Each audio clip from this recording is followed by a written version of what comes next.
অফিসের বড় বাবু। গোফচুরি। হেড অফিসের বড় বাবু লোকটি বড় শান্ত। তার যেমন মাথায় তেমন কেউ কখনো জানতো।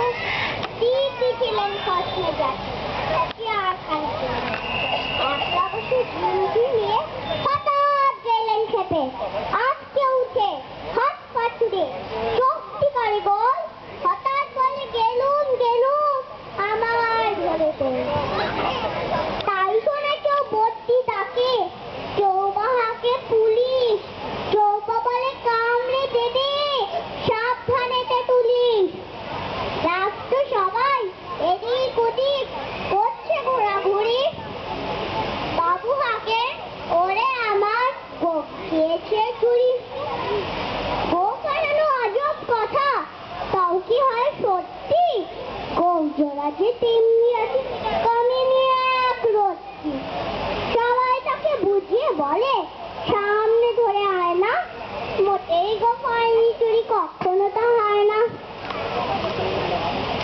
রেগে আগুন তেলে বেগুন তেলে বলেন তিনি, কারো কথা ধার ধারিনে সব বেটাকে। নোংরা ঝাঁটা ঠ্যাংরা ঝাঁটা স্ত্রীর ময়লা এমন বস্ত্র রাখতো জানিস? শ্যাম বাবুদের গয়না এগো যদি আমার বলিস কলকাতাতে জবাই। এই না বলে জরিমানা করলেন তিনি সবাই। বিষম রেগে বিষম খেয়ে দিলেন লিখে খাতায়, কাউকে বেশি লাইট দিতে নেই, সবাই জানে মাথায়। অফিসের এই বাদরগুলো পাঠায় খালি গোবর। গোবজোড়া যে কোথায় গেল কেউ রাখে না খবর। ইচ্ছে করে এই বেটাদের গোপ ধরে খুব নাকি, মুখগুলোর মুক্তু ধরে কোদাল দিয়ে চাকি।